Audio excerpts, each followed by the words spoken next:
Abeebembezi nibajangwa abantu babo bariyo nibabonabona n'okutambuza ebintu byabo kandi emirimo erikukira obwingi eyemereire eyindi yagenda kubi ahabw'okubura entindo ezatwirwe omugyera gwa Nyamwamba. We had bridges on this river. It had 8 bridges on this river Nyamwamba. It is a distance of around 20 kilometers. We had 8 bridges. Actually here there was a bridge here which was crossing, it was washed away. There were the other bridges. Now out of the 8 bridges we had, we are remaining with 2. The one which is down crossing, that is the Kasese for Potro Highway, and then the other one you are just going to see next to the offices of Ambitious. So we also request that please give an opportunity, like you have always done, support us, first of all, to conclude the desilting. If this work is done and there is no work done downstream, this may be rendered useless. But if the whole sketch is covered, then that's when we shall realize the benefits. We do appreciate what has been sunk in.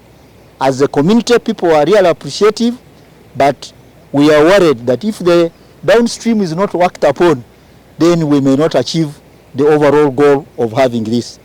Inemirimo etwirwe nekora ha mugyera ogu kandi Dr. Kasese Tindumugaya ori Commissioner Ministry y'amizi hamwe n'ebyobuhangwa najyangu hariho amasiko ngo ebikozirwe nibije kuchendeza okuboga kw'omugyera ogu.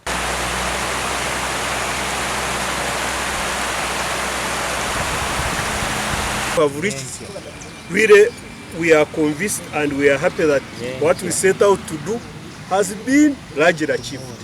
It's an emergency. We didn't come to solve the flooding problem.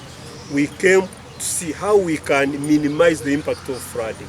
Simon Peter Weredgwog, mukuru w'ekitongole kya World Wide Fund, ashabira abatura okutamana omukurinda ebyobuhangwa omu kyanga eki. And when people continue to hate nature, that is why they will continue to degrade natural resources. And we know the value of natural resources in Uganda and the world over. Our country, in addition to agriculture, I think the next one is tourism, which contributes the second most to the economy of the country. So if we have people fighting nature, then that can be degraded. But we've been very impressed to see that a flood management and flood mitigation, shall I call it an engineering project, is much more than that. It is about community partnership. It has moved to livelihood improvement, and now we see that communities and groups are thinking ahead on sustainability and entrepreneurship. Gasha kwa Gilbert Mhangu zo muri Kasese.